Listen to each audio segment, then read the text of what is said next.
If I could link, in the minds of the British people, immigration with membership of the European Union, then everything would change. We haven't got enough houses now as it is, so where are you going to put them? Just remember how many immigrants, like my family, like a lot of the people in this audience's family, have built this nation. The problem has been that immigrants, asylum seekers, have all been confused in the popular mind. Anti-immigration groups were behind disturbances in several English towns and cities last night. One of the protesters told me the country was full and foreigners were the problem. The idea that we had some sort of open-door immigration policy is just absolute nonsense. We wanted to see strict limits at a scale that was not going to disturb the nature of our very historic and peaceful country. What I saw was the tabloid press becoming unhinged about this issue. British jobs for British workers. Net immigration in the tens of thousands. My promise to you, to stop the boats. There is a pervasive view that more immigration is better for the country. It was too high, it wasn't being controlled, it needed to be controlled. The fact is we're not in control of it, and to say otherwise is misleading the public.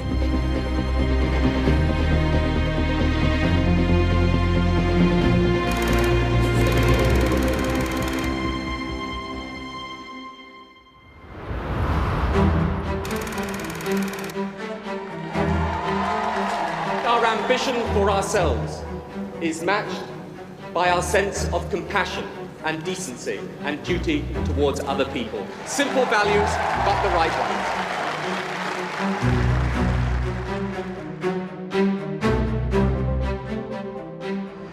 The problems caused by the recession have left building contractors with a severe skills shortage. It's already biting, and it's likely to get worse. British businesses are finding it increasingly difficult to hire skilled computer specialists. The government's concerned about shortages of skilled workers as unemployment falls. Back in '97, because I had employment as well as education, I was interested in what was happening with the labour market. And my input to that was to say, yes, there's an intermediate period in which we will need to accept quite large-scale legal migration. Britain has a serious shortage of skilled workers, so much so that the government says it's in danger of holding back the economy. Could one solution be to relax immigration rules?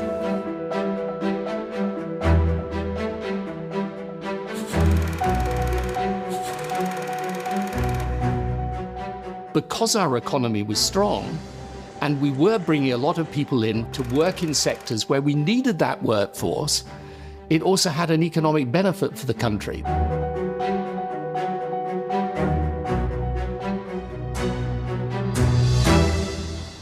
In these early days of New Labour, there was still some nervousness about immigration, and particularly as immigration is being seen as a key central part of economic policy.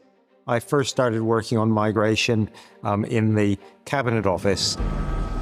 Insofar as we could draw conclusions, migrants on the whole contribute more in terms of the taxes they pay and so on than what they take out in terms of consumption of public services. Migrants help sort of grease the wheels of the labour market by filling in areas where there's particularly high demand or shortages. So migration had significant economic benefits for the UK. We produced a report called The Economic and Social Impacts of Migration. When the Prime Minister, Tony Blair, saw it, he actually said it would be quite beneficial to have this stuff informing the public debate. Well, there's no doubt that if you're attracting, for example, highly skilled migrants into the country, then it's got an economic benefit. I don't think at the time I was elected as an MEP I'd realised quite what the extent of the Labour plan was, but it didn't take me long after I was elected to realise that we were entering into mass migration on a scale that had never been contemplated in British history. Well, at least Tony Blair was honest. He said, we're going to open the doors to the whole world. The idea that we had some sort of open-door immigration policy is just absolute nonsense. We were constantly on it and legislating. And because you've got controls, you can then make the case as to why I saw a letter from Professor David Coleman of Oxford University about the whole immigration problem. And I thought that it made a lot of sense.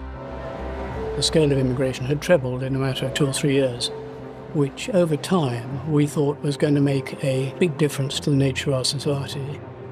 As a result of that, we wanted to see strict limits on immigration, confined to people we really needed, and at a scale that was not going to disturb the nature of our very historic and peaceful country. I first came across Migration Watch in the early 2000s when I was in the Department of Work and Pensions. And some of the analysis that they produced of the numbers and projections of migration figures was actually quite useful and reasonably rigorous. There was, however, a pretty strongly xenophobic tone to a lot of their policy recommendations. It was all about migrants undermining British culture or whatever, which I thought was pretty obnoxious, frankly. The risk always, if you're trying to talk about immigration from a logical and sensible point of view, someone will say, oh, he's a racist or whatever, and we just ignore that. They were a very important group. Andrew Green, former British ambassador, sets up Migration Watch. And I remember within 2 weeks talking to Andrew Green, he said, look, we're going to be apolitical, we're just going to do numbers, we're just going to do analysis. And I thought, hooray.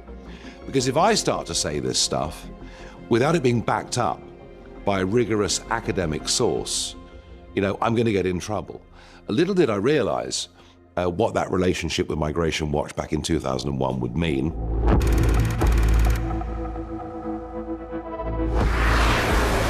"26 days after the attacks on New York and Washington, America and Britain had begun the military campaign against Osama bin Laden and the Taliban regime.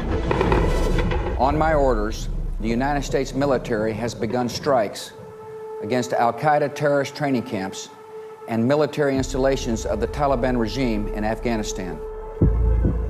Afghan refugees are still trying to cross the border into Pakistan. Caught up in a conflict they did not desire and can scarcely comprehend. These people no longer feel safe in their own country. The problem is that nobody else wants them. The life in Afghanistan is very bad. So we can't live there. So we heard that in London, it's a good life for Afghan people, for refugees.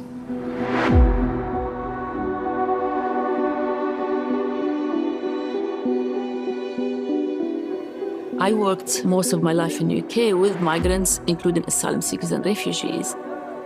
An asylum seeker is someone who has come to a country to seek protection under international law. No one leaves a country easily, especially if you're seeking asylum. Usually you're forced to leave. You had to leave because your life is in danger.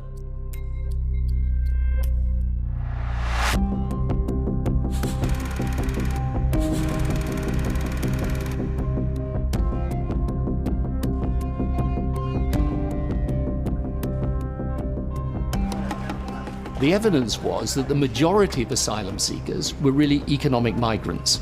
They weren't genuinely seeking asylum. Now, let me be clear about this. These people who are economic migrants, not bad people. They're going in search of a better life. But you can't have people coming in and claiming asylum on the basis of political persecution when they're really economic migrants. Some have paid international traffickers, others simply taken a chance.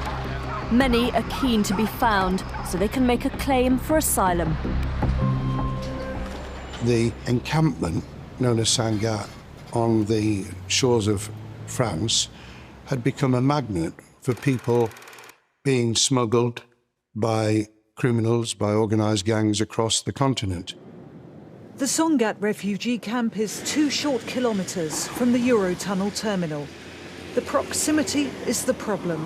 It's been called a departure lounge for illegal immigrants, people travelling without proper documentation. Their sole intention is to reach the UK.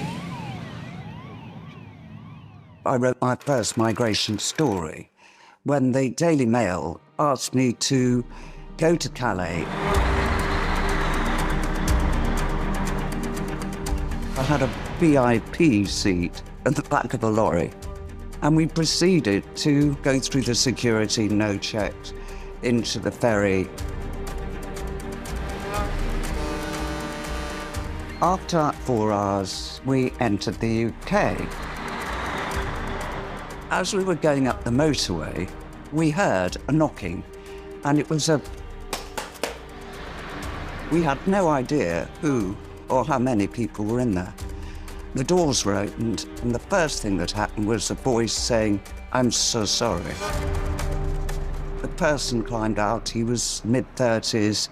I questioned him on which country he came from. He said Iraq. He said his name was Adele, and he just ran. That was my first experience of meeting a migrant. At the Eurotunnel terminal, a nightly drama is played out. A mass of refugees, sometimes hundreds, charge for the trains. Their hope is that a handful may get through. I can't remember the issue of immigration coming up in the first 2 years of my time editing The Sun. But that changed. There was huge anger on the paper internally and from the readers about an issue that was being mismanaged by the Blair government. The legal bill for asylum seekers more than doubled to £138 million last year. In some cities in the UK, England! I want England! England! England! England! England! We've got a grip of the problem that will open their minds and their hearts to those who really genuinely should be here in this country.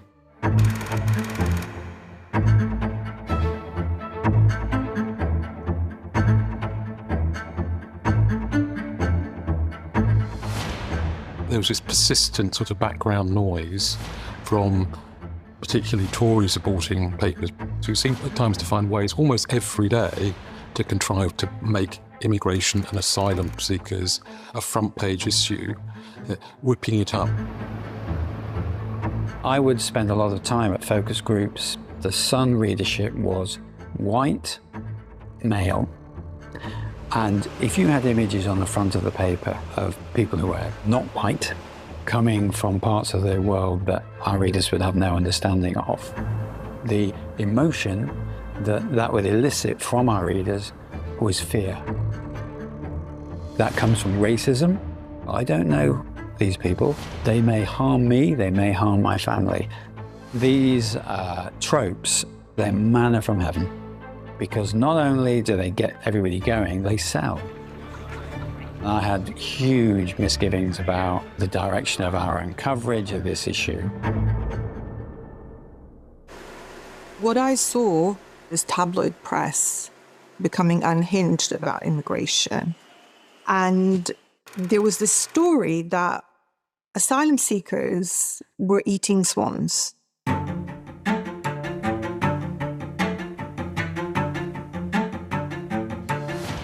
I came to this country as a refugee, and I've been working in this field of protection and migration justice for 30 years. And it was the craziest thing that I've ever seen on a front page.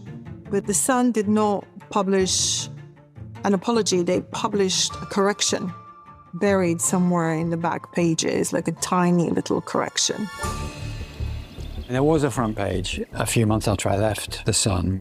The immigrants are killing and eating the Queen's swans, which clearly was not the case. But if you hear that, you're going to go into conference and say, guess what, boss? And nobody in that room is going to say, hang on a minute. Do you think we could just double check that? Are the large number of asylum seekers in danger of causing social unrest?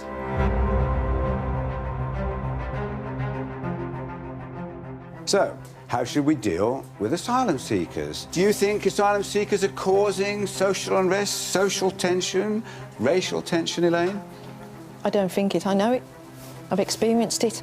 I know for a fact from a neighbour of mine Some of the asylum seekers have paid £2,000, £3,000, £4,000, £5,000 to come over here. Where did they get their money from in the beginning? Is Britain a soft touch for asylum seekers, or are we turning away the poor and the desperate to face persecution, even death? You'll be able to vote by phone, text or interactive TV. Then we'll compare your vote with the real Home Office decision. To this day, I don't know what the BBC was thinking that this would achieve, but it was really a scary time. If people are reading it on their front pages and they're seeing it on their television night after night, they're going to react. We seem to be a very open country, whereas anybody is allowed to come here and do anything, can get away with anything. How many people do you need to welcome? I mean, there could be a lot more done for the elderly people and everything else, couldn't there? You know, people of our own nationality. The problem has been that immigrants, asylum seekers, illegal asylum seekers have all been... I think my first television interview, certainly with the BBC, that was a step forward. Recently, there's been a surge in asylum seekers, and today Migration Watch UK claims that over the next decade there'll be 2 million new arrivals. Clearly, migrants have value. Some migrants have value to our economy. The balance is between the value that some of them bring and the sheer cost in infrastructure of 2 million people every 10 years. The press was quite good on asylum because you could take photographs of it, but it was very weak in other respects, and there was certainly very little understanding of what it might lead to.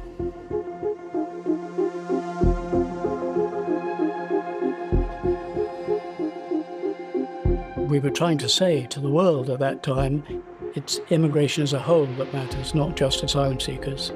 In my view, there was a conspiracy that did lead to a substantial increase in immigration. There was clearly a big danger that the issues relating to the growth in the number of asylum seekers would just dominate the agenda and push out any rational discussion of the broader economic and social issues surrounding migration.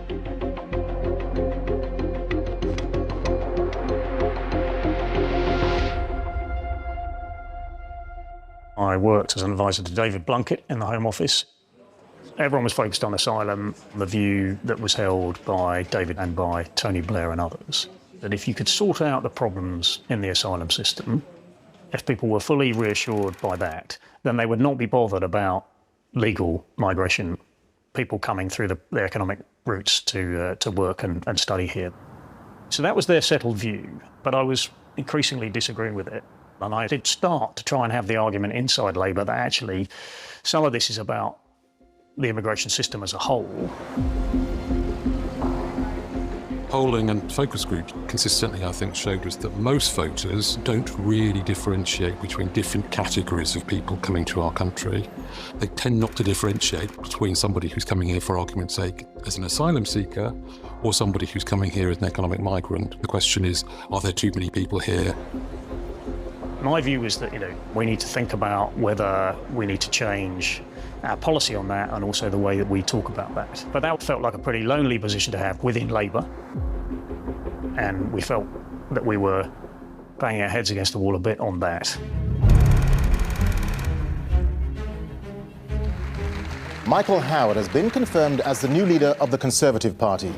How will you actually change the Conservative Party under your leadership? More of that later.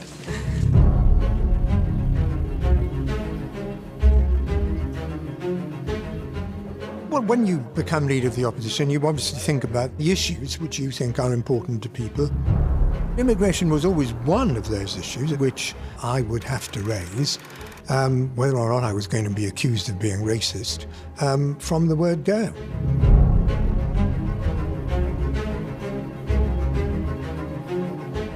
In the early 2000s, we were still living with the memory of Enoch Powell and the things that he had said.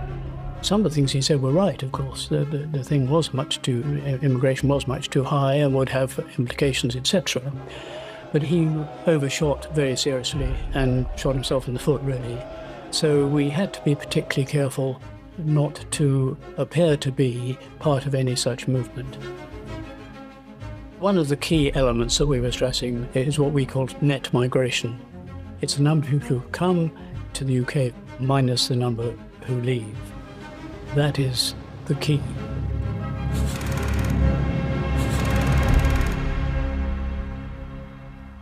I didn't like Migration Watch, and it felt to me that these were people that were likely to cause problems, not find solutions to problems.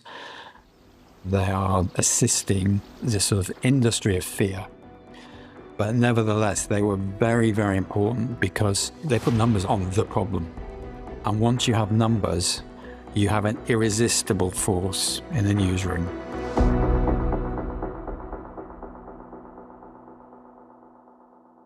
We are talking about a net increase of people coming into this country over those going out of about 200,000 people. That's a city the size of Milton Keynes or Newcastle. Now, for how long is that sustainable? Well, it's permanently sustainable at that level. Jeremy Paxman talked about 200,000 a year for 10 years. Well, nobody else had used those numbers before, but they were indeed our numbers. There is, in your judgment, no notional maximum population of this country? No, I don't think there is, but I think we need to work on much more robust projections. It was changing the whole nature of the debate to make people aware that numbers are important, were growing and needed to be considered. So we can just carry on adding another million every 5 years, more or less indefinitely? No, I see no obvious limit. I see a balance. I was in the room, actually, when he gave the interview. This was not a line that we had rehearsed before, and even as he said it, I sort of winced, because I knew it was going to be a problem. That was gold dust for us, so it was very controversial, and we felt that we were getting places. It's going to become a very crowded island, isn't it? It is a crowded island. We've always been a crowded, vigorous island. Parts of it are much less crowded than others, and there is a balance to be struck. I got on extremely well with Jeremy, but that was an occasion when I could have thumped him. And I still can't answer the question, what is the upper limit that is acceptable in our country? What David Blunkett said was absolutely consistent with the whole attitude of that Labour government. They didn't think there was an upper limit of immigration. They were encouraging it. And it took place in very large numbers. Came at a time when people felt that we didn't care about overall numbers. And it is true that we weren't caring enough about overall numbers. What David said was completely misinterpreted.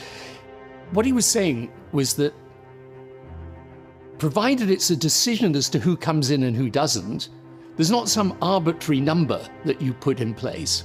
You don't choose a magic number.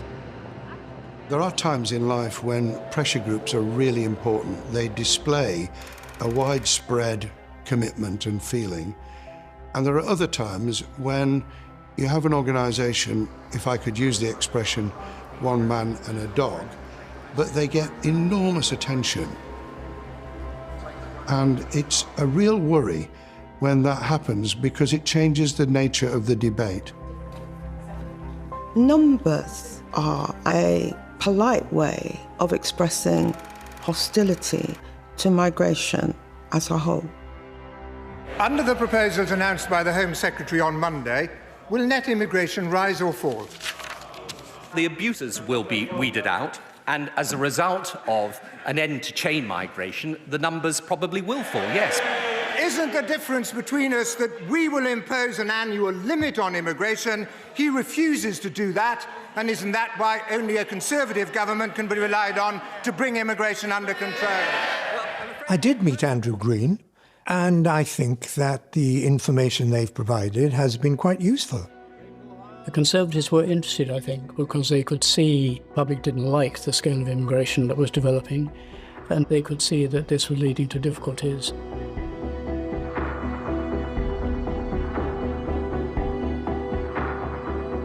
We've seen immigration triple under Mr. Blair.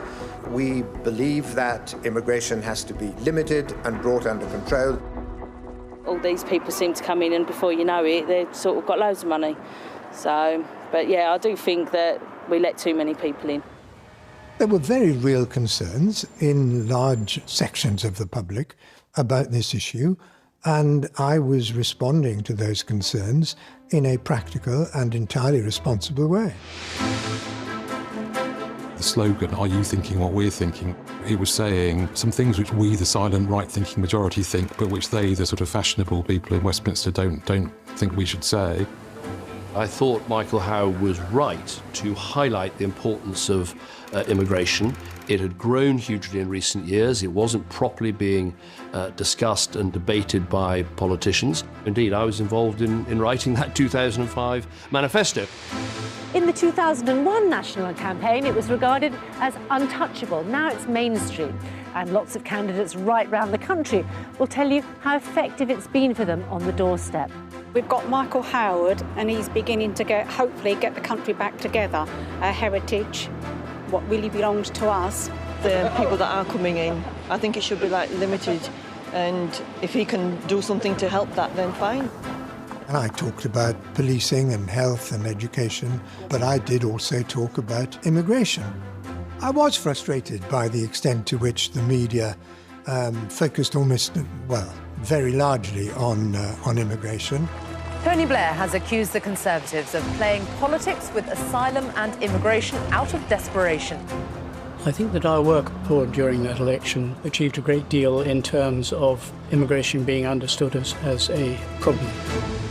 Tony Blair has won an historic third term in office, but Labour's majority in the House of Commons has been sharply reduced. I've listened and I've learned, and I think I have a very clear idea of what the British people now expect.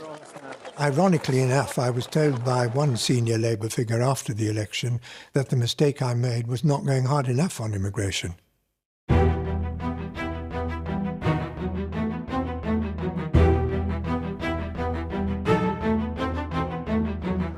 It was too high, it wasn't being controlled, it needed to be controlled. I thought that was essential, and I think Andrew Green was helpful in that regard.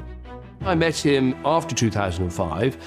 He actually lived near my constituency, and I went to go and see him. He said, "Come and see me, I'm a former diplomat, but also I've got this project on migration." And actually, Andrew Green brought some rigour to the different categories, the different policies, the different potential. Economy to encourage legal migration.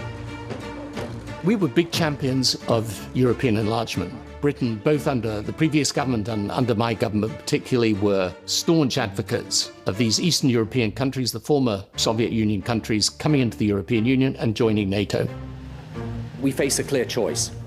Use the opportunities of accession to help fill those gaps with legal migrants, able to pay taxes and pay their way, or deny ourselves that chance, hold our economy back, and in all likelihood see a significant increase in illegal working and the black economy.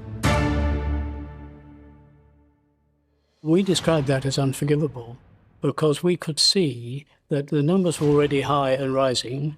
This was a decision that was completely unnecessary, and we were strongly opposed to it.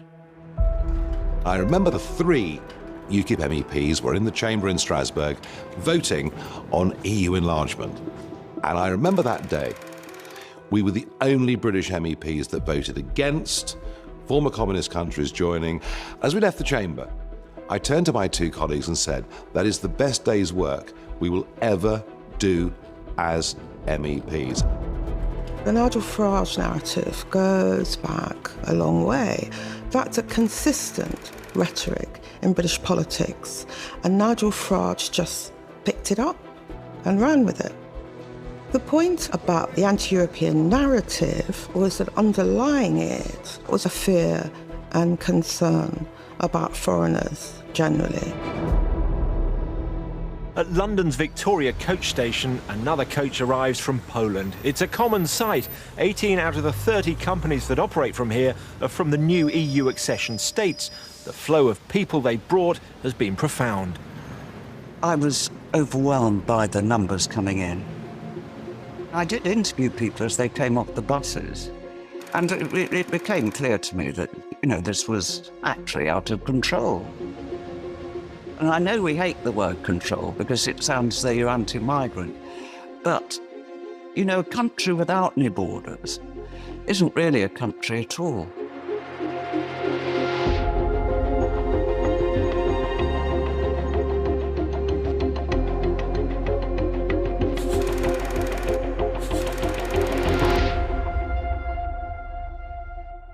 I think my career and UKIP's propulsion was directly down to the increasing size of the population as a result of opening the door unconditionally to a lot of people from former communist countries. Already under pressure.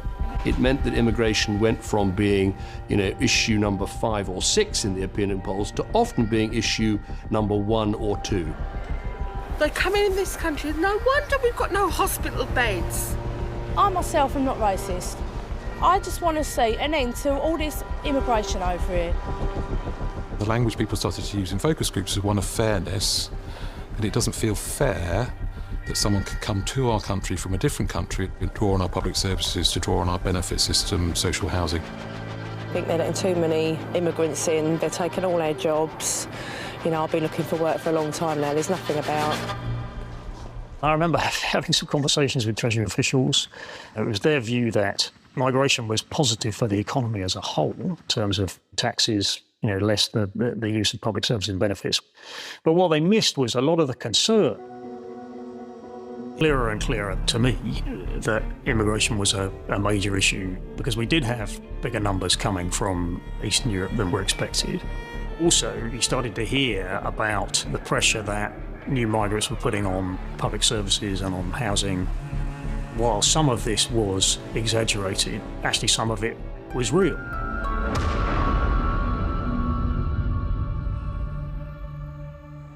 On the one hand, the government wants to talk up the economic benefits of immigration. Yesterday, it was telling us that foreign workers added £6 billion to the economy last year. On the other hand, feedback from official bodies around the UK now shows us something of the downside, with pressure on public services and concerns about the impact on crime, health, housing and education. The government's critics say action is long overdue.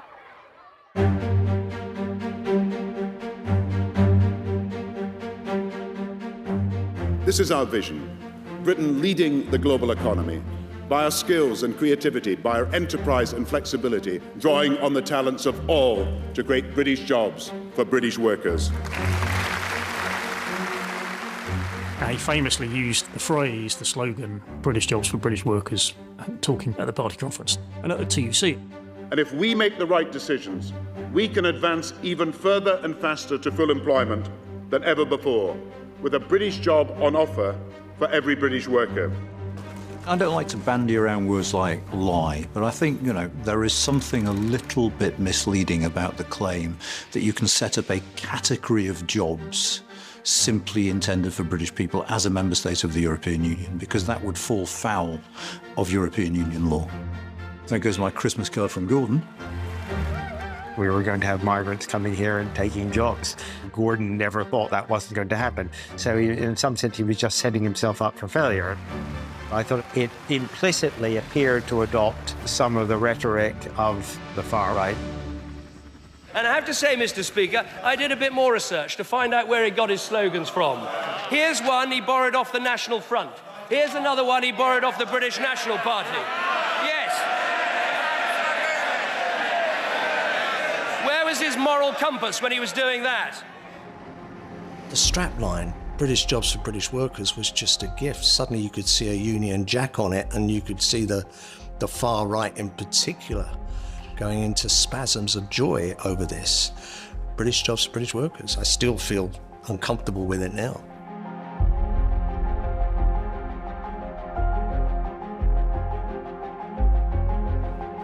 For the first time in Britain, a council has the BNP as its second biggest party.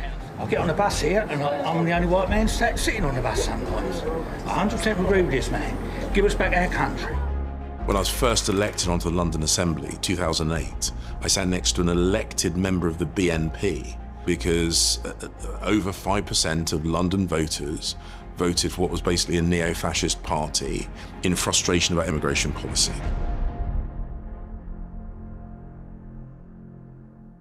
David Cameron was aware that immigration was a huge issue, and he wanted us to have a tough policy that bore down on the numbers.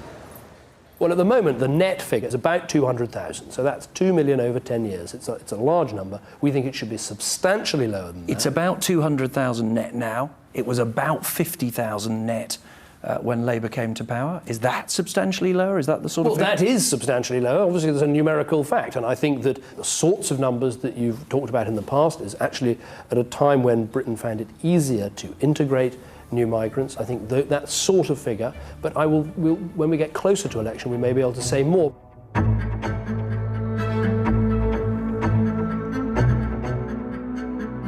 We had been trying to get policy focus for some time, that there needs to be a cap and it needs to be 100,000. We're full of people. We really do not need many more. The trains are absolutely packed with people, as you can see. The motorways are stuffed with cars. There's housing, schools, hospitals. It's just getting very difficult to live. And we had been saying there must be an actual target for government departments to work to. I'd say the discussion about numbers is entirely shallow, and there were various pressure groups in this country who thought it was all a numbers game. There's a Britain is full approach to things, and I thought it, in a pernicious way actually, sought to poison public debate.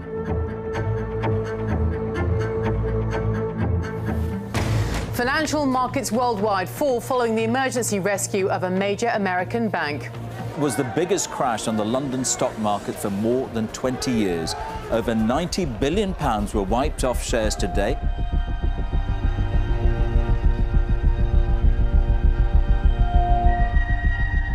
The long-running crisis in financial markets is having a bigger and bigger impact on the real economy. It's been another day of losses in the job market. Unemployment looks set to rise to 2.2 million by the end of 2009. Economic insecurity is always a good breeding ground for anti-immigrant feeling. If you have high levels of unemployment and high levels of immigration... To go across to Europe to bring people in to do skilled jobs when the skilled men are here. And they've been doing it for years. In the middle of the strike, a BNP activist hands out leaflets and pledges support. We don't want the British Nationalist Party on this protest. But later he's asked to leave by the men. A union source said their aims didn't match those of the workers. I was the Minister of State for Borders and Immigration. Despite the fact that we had the global financial crisis, immigration, actually as a policy area, increased in its saliency with the British public. The instability and the uncertainty, the fear that people had about their economic prospects, it was certainly a very, very tough time. Nicholas John Griffin from the British National Party.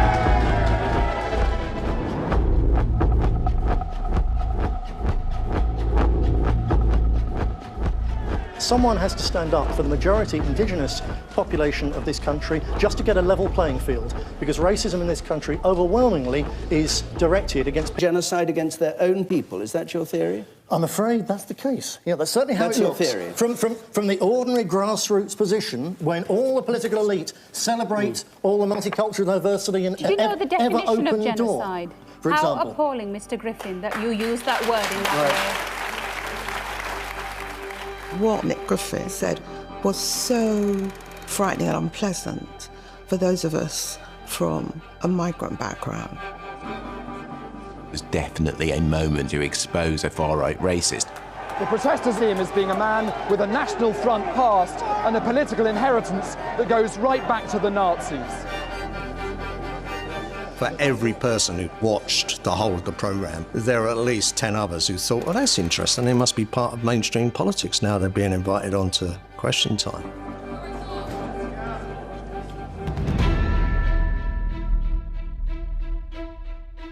The Queen has kindly agreed to the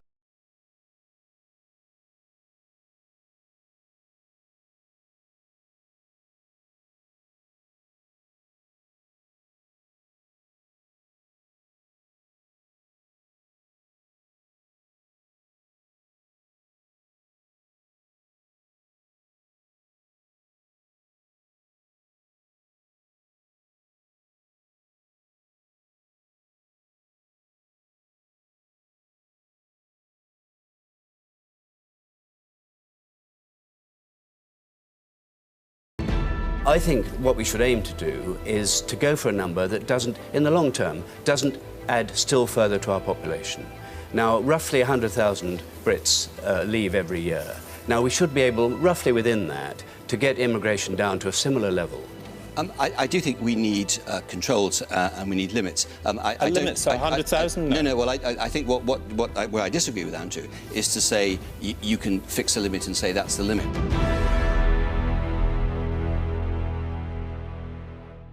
I have to be careful to respect people's confidences in this. I think what I'll say is in the run-up to the next election, we were in touch with the Conservative Party in many forms, both their officials and more senior people in the party. We would like to see net immigration in the tens of thousands rather than the hundreds of thousands. I don't think that's unrealistic. That's the sort of figure it was in the 1990s. We were delighted. That's exactly what we wanted to see. I don't think it'd be fair to say the Conservatives pinched our idea, but it would be fair to say that it was originally our idea. I wasn't talking about it in terms of race or culture so much. It was about numbers and pressure.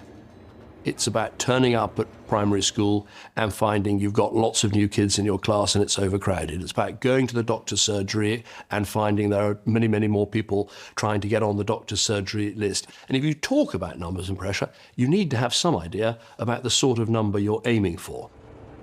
I was surprised when the Conservative opposition committed to it. You know, it's a hostage to fortune, but actually on an issue as emotive as this, that was clearly driving not just public concern but public anger, that was not just a foolish thing to do, but a reckless thing to do.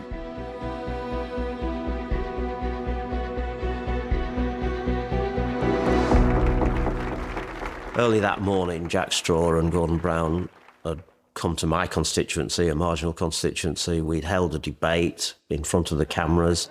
It had gone very well. We were celebrating over a cup of tea when the Prime Minister's car left, saying that went really well. We got back to the office after canvassing, turned the news on to see just down the road in Rochdale, 5 miles away, the Gillian Duffy. You can't say anything about the immigrants because you're saying that but all these Eastern Europeans what are coming in, where are they flocking from? So I was editing the 6 and 10 o'clock news when Gordon Brown was hot mic'd. It's a disaster. What did she say? Oh, everything. She's just a sort of bigoted woman. There was a very quick decision at the BBC to use the material. Gordon Brown calls a voter a bigoted woman, a major embarrassment on the campaign trail. You're joking. Because, I mean, how do you feel about that? Where was I a bigot? Why has he come out with words like that? He's going to lead this country and he's calling an ordinary woman who's just come up and asked him questions what most people had asked him. For the person who is leading the country to say that a person who was raising issues about immigration was a bigot just exploded. Prime Minister, do you still think Mrs. Duff is a bigot? I wanted to come here and say to Gillian, I was sorry to say that I'd made a mistake, but to also say I understood the concerns that she was bringing to me, and I had simply misunderstood some of the words that she used. It was so important because it did reveal a reality that the Labour government had wanted hidden, that's what they really thought about people who were concerned about immigration. And others had spent 5 years in opposition arguing that this is a real issue, this is a real issue for real people. Stop saying it's just Tory rhetoric. It's not. It is packed with them on all the other council estates. This is the only one in Rochdale that isn't packed with the immigrants. There's rafts and rafts of them. It's packed, Rochdale. And it's not a point of being bigots. Everybody should have the fair share of them. In the 2010 general election, we knew that immigration was going to be a big issue. But, you know, we'd had eight or 9 years of very negative headlines, perceptions that the Home Office was not run well. So against that backdrop, the changes we'd made, even though I felt we had a better narrative, It was too little, too late. Pledge, we are going to stick to it. Jonathan Portes is a very intelligent man, but he didn't really agree with anything the government was doing. So he wasn't the first person I was going to listen to, frankly. I did get a note back from the Prime Minister's private office, his chief political advisor, saying, actually, Damien Green has advised the Prime Minister that this is perfectly doable, here's how the numbers add up, and he got these numbers from Migration Watch. I looked at the numbers and I immediately said, no, these don't add up, you've done them wrong, you don't understand how the visa system or the immigration system really works. No, I'm not going to comment on Portes. I have a very low opinion on him, and I'm not prepared to talk about him. I essentially got another note back from the Prime Minister saying that he didn't want to know. That is one of the reasons why I left the Cabinet Office not long after. Well, Migration Watch undoubtedly had a very significant influence on certainly thinking in the Home Office and with the Prime Minister, and with core ministers, they were very influential. I thought Migration Watch were worth listening to because they brought a lot of data and a lot of rigour and some policy proposals. We were in close contact with the Home Office at every level, actually. We thought it was doable. We had expected it to be done, as they did too. I remember in meetings in the Cabinet Room where Green and his organisation, which were constantly warning of the dangers of high immigration levels, were effectively treated as advisors to the government. Ultimately, government policy was all decided by the government, by me and the Deputy Prime Minister and the team, but actually having a group of people saying, here's some ideas for how you can control immigration better, that was a good thing.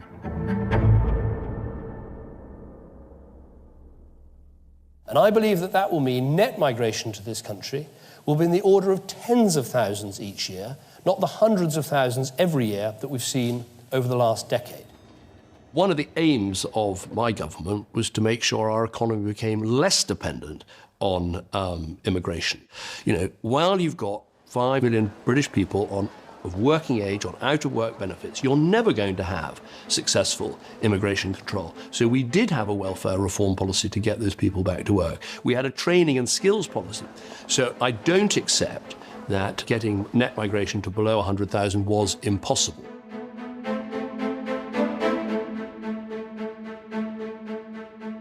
I think where it ran into difficulty was with other government departments. Every government department had some group of people that they said were vital and they must have them. We helped where we could on that. Many of the Conservative Secretaries of State were in principle in agreement with this idea of reducing net migration, but in practice they were looking for ways to exempt their own departments. You know, the impact on social care, for example, on medical professionals, on business. You know, there were people right across government who were arguing for exemptions. Any government is desperate for economic growth. A lot of that is going to come from migration. So you can see that tension, that argument playing out sometimes in cabinet.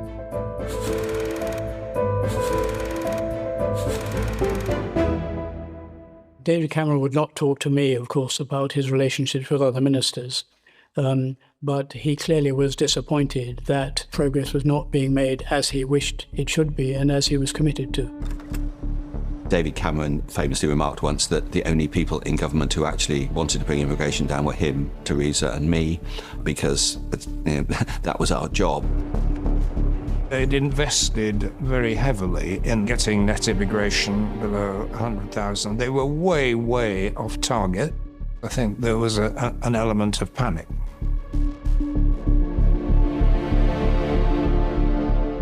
I don't think there's an issue on which public trust has broken down more between two so-called major parties in the great British public than immigration, both legal and illegal.